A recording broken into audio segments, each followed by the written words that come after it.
Welcome in. It is day 201, and you're speaking to the Meeples Champion.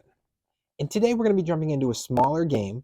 It's one that I used to play a lot around a decade ago. It's actually one I've been meaning to get back into my collection. Unfortunately, the friends I had who did own it, I just don't see anymore, so it's not one that I get to often play. That being said, one of my current friends does have it. I asked him if I could borrow his for our little review today, and he was happy to lend it out. So the game is Tsuro. Now, in Tsuro, the idea is that you are all dragons, and you're on this map that is not yet to be built. You all start around the map. Now, you could pick any spot, so you could decide if you're playing only a couple players to be right next to each other or far apart. Or you could play the full amount and everybody's all around the board. When it's your turn, you have 3 different pieces that you have in your hand, and you have to pick one. You're going to put it down, and you're going to use it to move your person. So when you put this down, initially on the side of the board, you have to lead it off your spot. And you're going to take your person, and it's going to have multiple lines on it. But the line that goes to where you are, you're going to move him along there and drop him at the end. Now he's on the edge of that piece. You're going to continue doing this and move around the board. Now the idea is that you're trying to be the last one alive. So if somebody puts down a piece, and the piece causes them to move, but it also causes you to move, you have to follow the line. So if they connect your line in and all of a sudden you have to move, you connect to another line, you go all the way and you fall off the board, you're dead. You're out. Gone. If it causes it so that you have no choice, this is where you have to put it down, and all your pieces, no matter which one you have, connect you to the, unfortunately, to the same line, and you end up colliding with somebody, you collide, you both die.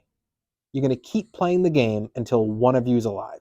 If by chance you have 2 people collide or 2 people fall off the board at the same time, it all happens at the same time, then it will be a tie, or it'll be your choice, and you can decide to say, all right, we're going to have a redo, or you can have some special if you want, but in general, it's considered a tie.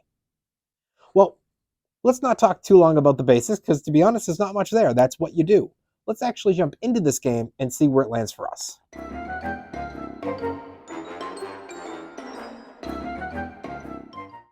When it comes to that art, I actually really like the box.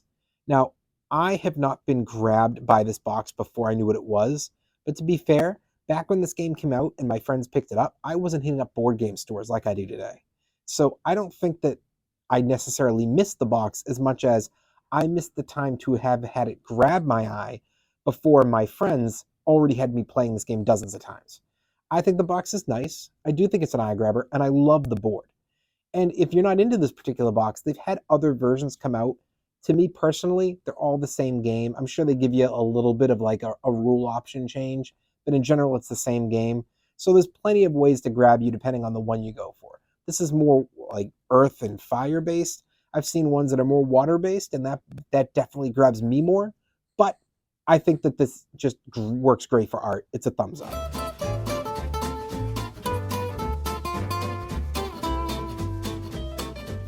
Your components.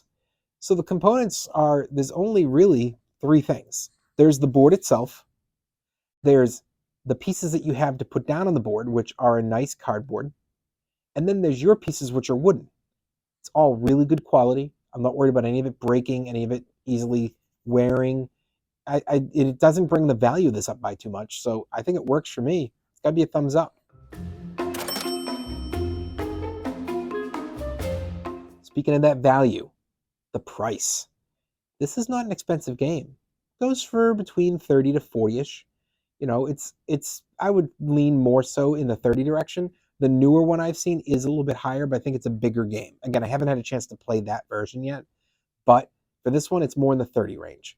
And I think you're getting a great quick game in there. This game is meant to be played in 5 minutes. It's a fast game, but it's a game that you could play repetitively. If you have friends who are just not into a big game, this is a great one to be like, you know what? Let's get some pizza. Let's put on a basketball game, or put on something that we kind of want to watch in the back, and be able to kind of back and forth it and be like, let's eat some food. Let's kind of pay attention to what we're watching. Let's kind of pay attention to what we're playing, because you don't need to pay that much attention. The game is not a thinker. You're not sitting there agonizing over every move and having to watch everything that your opponents do. You can be really quick and just go, okay, I'm good. I like that about this game. I think it works for it. So for me, the price for what you're getting is totally worth it. Thumbs up. Your difficulty. So yes, this is not going to be one that your experts and your experienced players are going to be massively excited about. This is not going to be that game-ending, situation where they go, "Wow, this is the game of 2023." Never going to happen.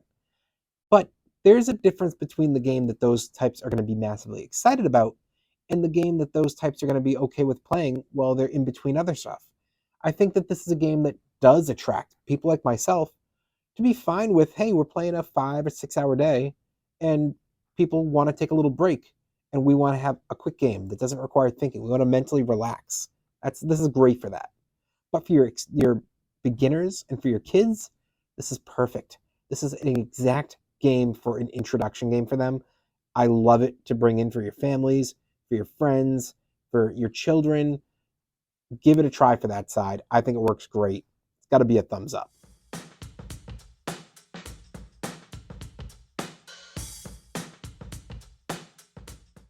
Replayability, just said it there. It's a 5 minute game. I mean, it's going to be replayed.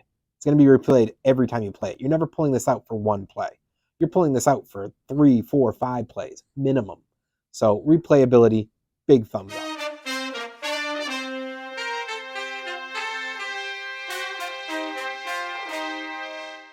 Keys to victory.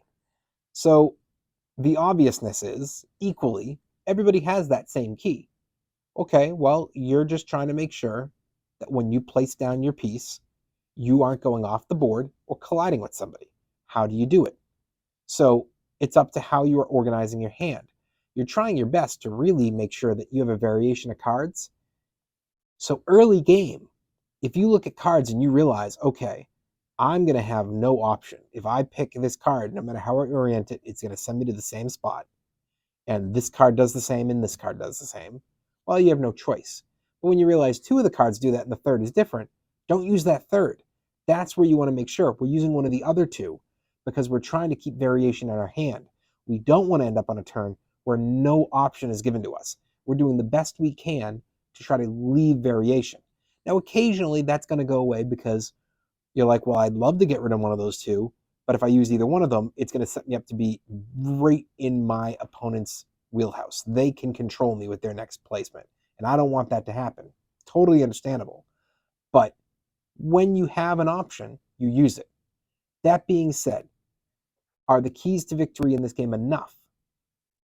If this was a 15 to 30-minute game, quick, but still a little bit of game there, I would give this a thumbs down. But it's a 5 minute game. And in a 5 minute game, having just one real major key is fine for me. I think that that is acceptable for what it is. It's got to be a thumbs up.